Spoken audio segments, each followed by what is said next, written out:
오늘 우리 옆에 계신 분들과 동방박사의 기쁨을 한번 인사를 해보도록 하겠습니다. 우리 동방박사가 뭘 보고 예수님께 인도되었죠? 별. 그리고 동방박사가 그 별을 보고 크게 기뻐했다라고 되어 있는데요. 우리 옆에 계신 별과 같으신, 이름이 별인 분도 있으십니다만은 별과 같으신 분을 보시면서 당신을 보니 너무 기쁜 성탄절입니다. 이렇게 한번 인사하시겠습니다. 네, 옆에 계신 분이 별인 거예요. 네, 우리 화면에 보시면은 이제 동방의 박사들이 저 루트를 따라서 이제 가나안 땅으로 그리고 또 이집트 땅으로도 갈 수 있는 그런 이제 비옥한 초생딸 지역이라고 불리는 지역을 보실 수 있습니다. 그래서 저곳으로 오려면은 최소한 1000km 이상에서 수만 킬로에 걸치는 그 지역의 어떤 지역에서 이 동방 박사들이 이제 저렇게 낙타도 타고 수레도 타고 이렇게 이제 오게 되겠습니다. 우리 예수님이 태어난 곳까지 가게 되는데 그 태어난 곳에 다음 장면에 보시면은 우리 이제 예수님 탄생 기념 교회가 있습니다. 그래서 저곳에 이제 아래쪽에 예수님 당시의 그 집들이 있고요. 그 중에 우리 예수님께서 탄생하신 곳에 이제 방문해 볼 수 있도록 되어 있고, 우리 예수님께서 특별히 누우셨던 곳에는 동방박사들의 별, 그리고 다윗의 별, 그래서 성경에서 이야기하는 이 메시아의 상징인 바로 이 별의 문양을 하고 저곳에 이제 또 방문을 하곤 하는 곳이 되겠습니다. 네, 우리 동방 박사들이 별을 보고 예수님께 이렇게 인도가 됐습니다. 도대체 무슨 별을 보고 인도가 됐을까요? 그래서 많은 학자들이 예수님 때에 어떤 별이 이 동방 박사들을 인도했을까? 이것을 연구하시는 분들도 꽤 많이 있습니다. 그런데 이 별의 수가 얼마나 될까요? 별의 수. 우리 눈에 볼 수 있는 별의 수가 약 2,500개 정도 된다고 합니다. 우리 눈으로 바라볼 수 있는 별의 수가요. 그리고 일반 망원경으로 볼 수 있는 게 6,000개에서 한 8,000개 정도 별이 있다고 합니다. 그런데 너무나 많은 별이 있지 않겠어요? 그래서 최근에 어떤 기록에 보니까 7에 10에 22승, 그래서 700해 정도의 그 별이 있다. 그래서 밑에 뭐라고 되어 있냐면 평생 세도 세기 어려운 숫자다. 이렇게 이제 그렇게 많은 종류의 많은 별이 지금도 만들어지고 있고 또 사라지고 있고 하는 그런 숫자의 별들이 있습니다. 오늘날에는 이 점성술, 그래서 이 점성술과 또 이 자연과학의 이 천문학이 좀 이렇게 분리가 되어 있는 그런 형태를 띠고 있습니다. 그러나 이 고대에는 이것이 하나로 통합되어 있는 시대였습니다. 오늘날에는 이 최첨단 과학으로 가면서 이제는 일반 기업에서도 이 인공위성을 쌓아 올리는, 그래서 우주의 시대를 여는 그런 장면들을 아마 텔레비에서 또 많이 보셨을 겁니다. 그런데 또 한편으로는 또 이 별들을 보고 개인의 운명, 나라의 운명, 미래를 점치는 그런 일들에도 많이 사용이 되고 있습니다. 오늘 제가 보는 신문에도 보면은 꼭 맨 마지막 뒷부분에 여기 별자리든 오늘의 운세가 있어요. 항상 있어요. 그래서 요즘 같은 시대에 누가 점을 보고 뭐 별자리를 보고 이렇습니까? 그런데 통계에 보면은 이 사주팔자를 포함한 이런 별자리를 보고 하는 그런 이제 규모가 연간 4조 원 가량 된다고 합니다. 연간 4조 원.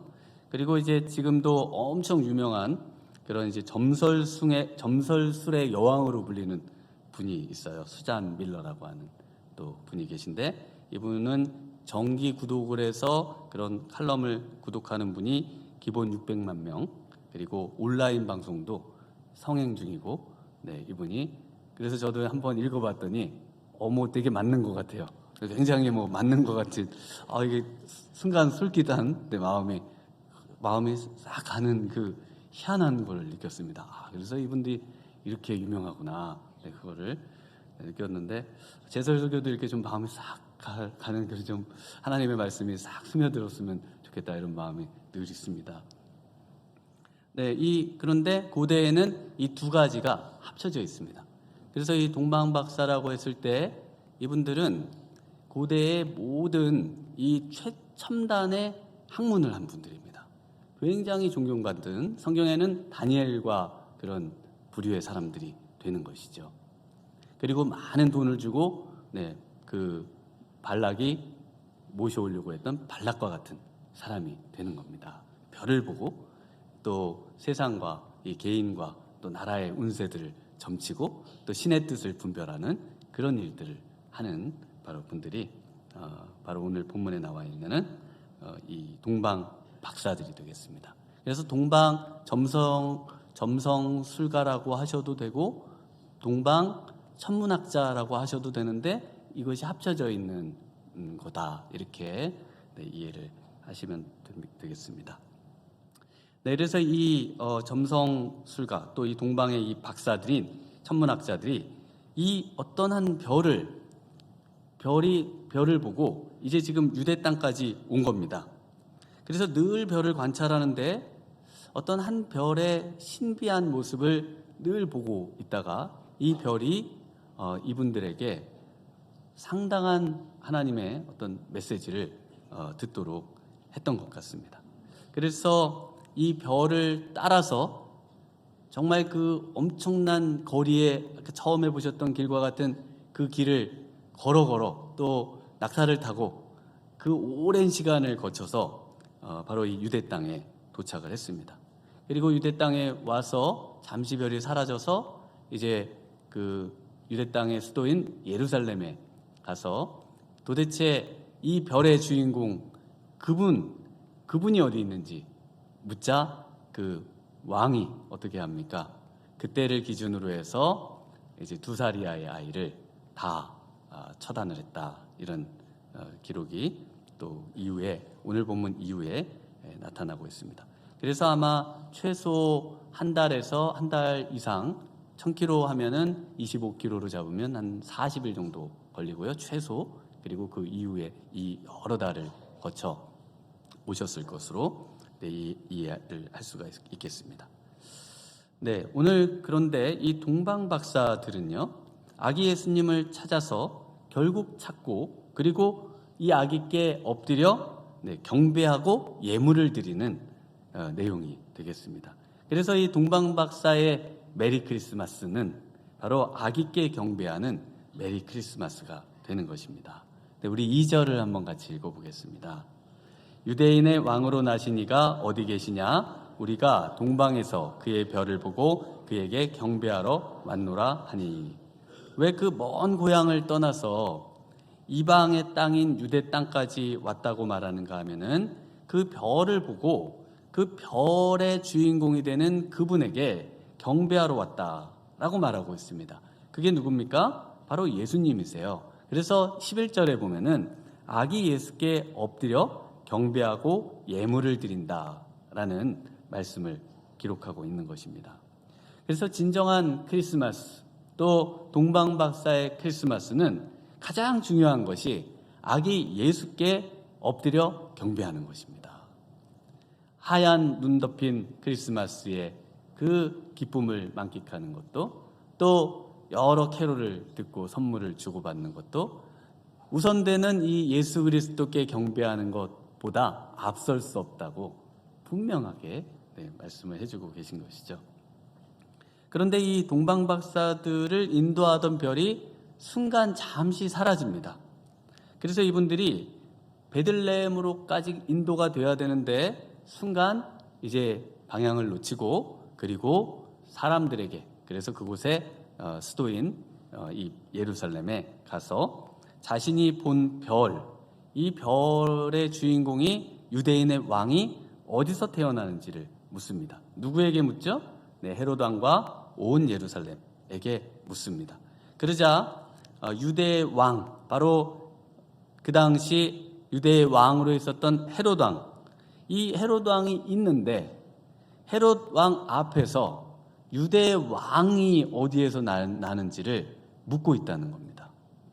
굉장히 위험한 어떤 행동이지 않을까 싶습니다. 그런데 보면은요, 이 동방 박사들이 찾는 진정한 왕이 헤롯 왕과 같은 그런 정치적인, 군사적인 그런 세상의 어떤 왕이 아니라는 것을 이 헤롯 왕이 동방 박사들과 대화 속에 깨닫습니다. 그러면서 4절에 이렇게 말씀하는데요. 우리 4절도 한번 읽어보겠습니다. 시작. 왕이 모든 대제사장과 백성의 서기관들을 모아 그리스도가 어디서 나겠느냐 물으니, 얘기를 하다 보니까 바로 이 땅 온 인류를 구원할, 그리고 정말 성경에서 약속하는 유대인들이 그토록 기다리던 그 메시아 그리스도라고 하는 예수님, 이분을 찾고 있다는 것을 알게 됩니다. 그래서 이 헤롯 왕이 이분들이 이 예수님이 어디서 나는지를 찾을 수 있도록 도와주죠. 어떻게 이 동방 박사들에게 있어서 예수님을 찾도록 하는 이런 신앙이 생겼을까? 이방인이면서도 어떻게 예수님께 인도돼서 이렇게 별을 보고 나아올 수 있었을까? 그것이 바로 10절에 이렇게 기록을 하는 것이죠. 우리 10절도 한번 읽어보겠습니다. 그들이 별을 보고 매우 크게 기뻐하고 기뻐했더라. 네, 그래서 기뻐했다라고 말을 하고 있습니다. 자신들이 연구하고 있던 이 별을 통해서 그리스도를 찾게 되었다고 말하고 있어요. 아니, 어떻게 별을 연구하다가 예수님을 찾을 수 있는가? 정말 신비하죠? 그런데 하나님께서는 성경 말씀을 알 수 없는 그런 이방인들에게 이런 신비한 방법으로 예수님께 나아오는 그런 일들을 또 하셨다는 겁니다. 그래서 이런 비슷한 고백이 이 다윗의 시에도 역시 나타나고 있습니다. 시편 19편 1절에 하늘이 하나님의 영광을 선포하고 궁창이 그의 손으로 하신 일을 나타내는도다. 그의 소리가 온 땅에 통하고 그의 말씀이 세상 끝까지 이르도다. 하나님이 해를 위하여 하늘에 장막을 베푸셨도다. 그래서 이 모든 것들을 바라보면서 그 속에서 들려오는 하나님의 음성을 듣는 것이죠. 지금도 성경의 말씀과 그리스도의 복음을 전혀 들을 수 없는 지역에서 있던 분들이 어떤 꿈의 인도함을 받아, 또는 갑자기 나타난 십자가의 어떤 불빛의 인도함을 받아 예수님을 믿는 경우가 있습니다. 있어요. 오늘날에도 이 동방 박사들과 같이 하나님께로 정말 그런 하나님을 알 수 없는 상황에 있는 사람들을 하나님께서 이끌어 예수 믿게 하는 일들이 일어나고 있습니다. 네, 그래서 여기 별이 쭉 가다가 왜 갑자기 쭉 가면 되는데 베들레헴까지요? 중간에 잠깐 사라졌을까요? 그래서 별들을 다시 보고 기뻐하게 되잖아요. 그 별이 사라져서 동방 박사들이 헤롯 왕과 또 온 예루살렘에 바로 이 온 우주에 이런 아주 신비하고 기이한 분으로 이 땅에 오시는 분의 탄생 소식을 이 동방 박사들을 통해 듣게 된다는 것입니다. 그럼에도요, 이 헤롯 왕은 어떤 반응을 취하는가 하면요, 이제 간신히 그 로마 최초의 황제로부터 그곳에 다시 왕으로 인정함을 받거든요.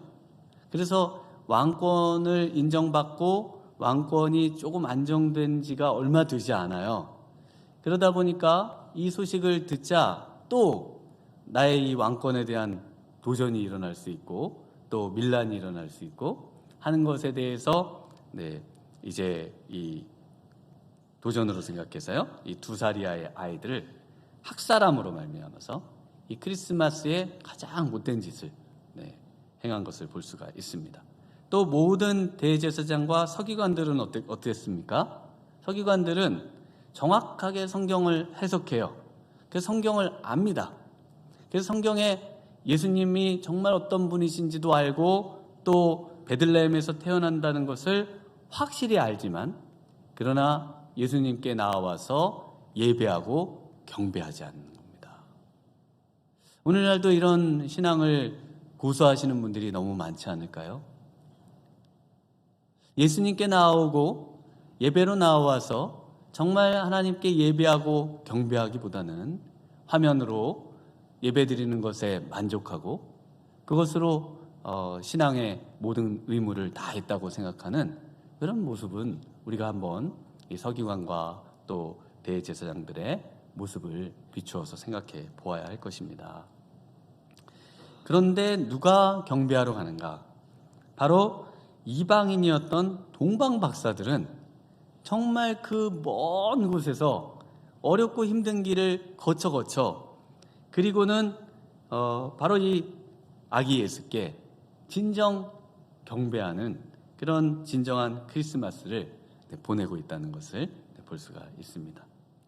동방 박사의 크리스마스는요, 두 번째로 보면 사랑입니다. 우리 11절 말씀 한번 같이 읽어보겠습니다. 집에 들어가 아기와 그의 어머니 마리아가 함께 있는 것을 보고 보배압을 열어 황금과 유황과 모략을 예물로 드리니라. 동방 박사가 경배한 다음에요, 그 다음 한 일은 보배압을 열어서 황금과 유황과 모략을 예물로 드렸다. 그래서 많은 성경 해석가들은 황금은 우리 예수님의 왕되심, 또 유황은 우리 예수님의 신성, 하나님 되심, 거룩하심을 나타낸다. 그리고 모략은 우리 예수님께서 이제 죽으시고 장사 지낼 때, 즉 이 땅에 오신 목적, 십자가의 죽음을 나타낸다. 이렇게 또 이해를 합니다. 그런데 이 오헬리가 쓴 단편소설 크리스마스의 선물, 너무나 잘 아시죠? 어릴 때부터 늘 알고 계시는 바로 이 크리스마스의 선물. 원래 제목이 바로 동방박사의 선물이 되겠습니다. 원 제목이. 그래서 이 소설 속에는 동방박사는 등장하지 않습니다. 그래서 이야기의 내용은 너무나 잘 아시는 것처럼 가난한 젊은 부부가 이제 크리스마스를 선물하는 이야기죠.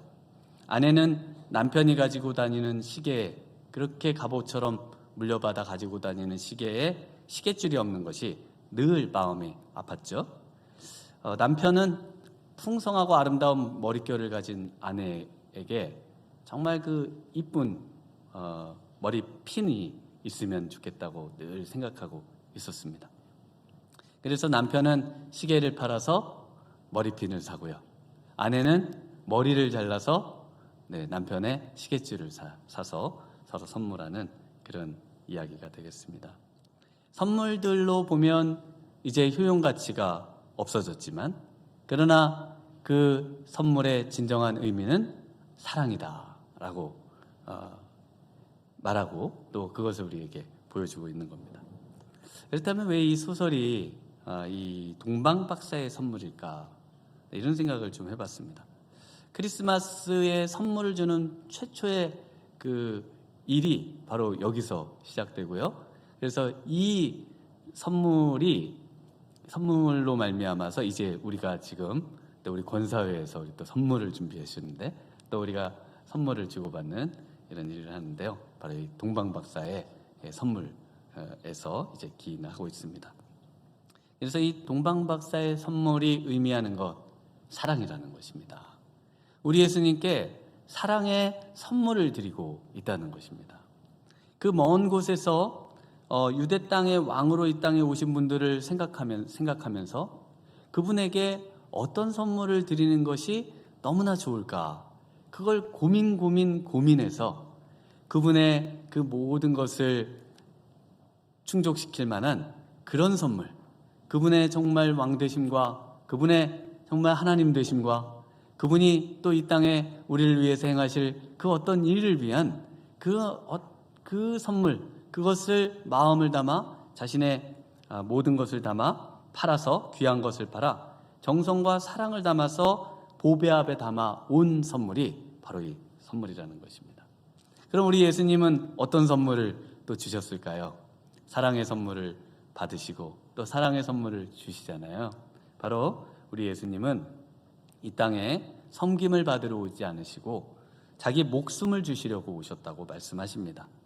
마가복음 10장 45절에 인자가 온 것은 섬김을 받으려 함이 아니라 도리어 섬기려 하고 자기 목숨을 많은 사람의 대속물로 주려 함이니라.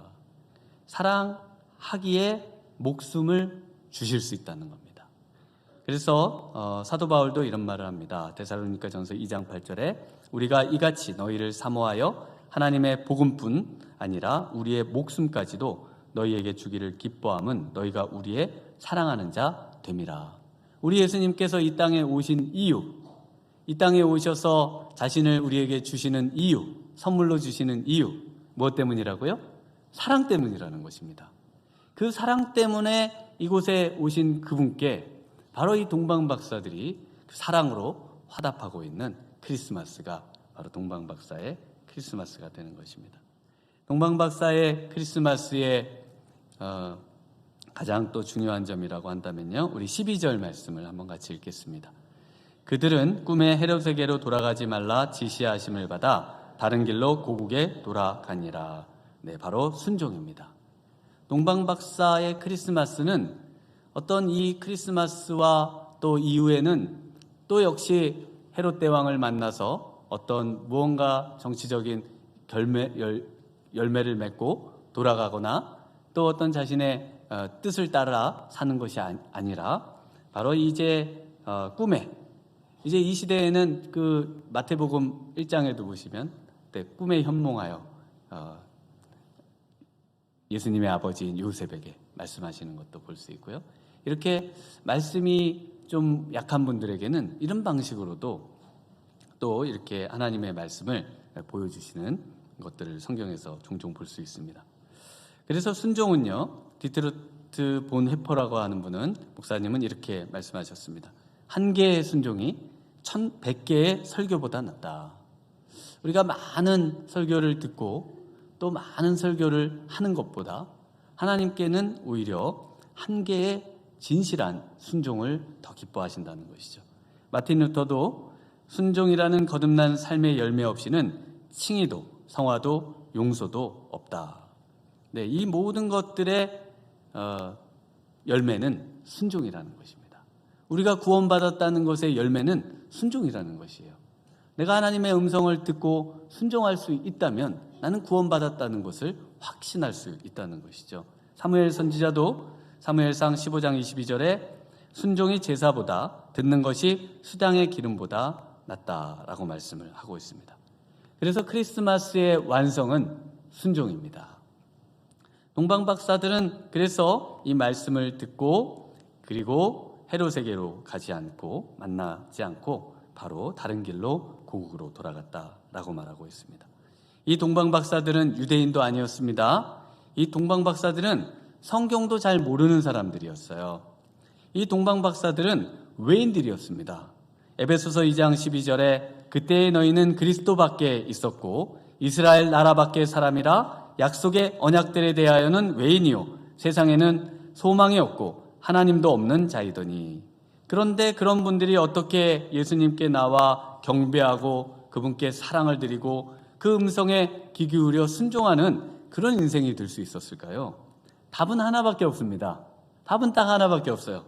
하나님의 은혜라고 답 외에는 뭐라고 말씀을 드릴 게 없습니다. 하나님의 은혜 없이는 이런 일들이 일어날 수가 없는 겁니다.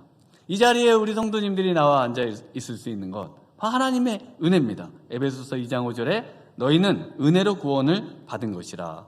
8절에 너희는 그 은혜에 의하여 믿음으로 말미암아 구원을 받았으니 이것은 너희에게서 난 것이 아니요 하나님의 선물이라.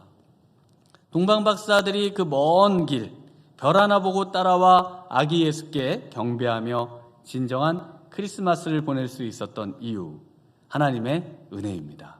하나님이 우리에게 부어주시는 그 크신 은혜만이 우리로 하여금 진정 크리스마스의 예수님을 만나게 하고 진정 크리스마스에 예수님께 무릎 꿇어 경배하게 만들고, 또 그분을, 내 사랑을 우리의 마음에 받게 하고, 또 그분을 사랑할 수 있게 만들고, 또 그분의 음성을 따라 평생 살 수 있는 인생으로 만들어 주시는 것입니다.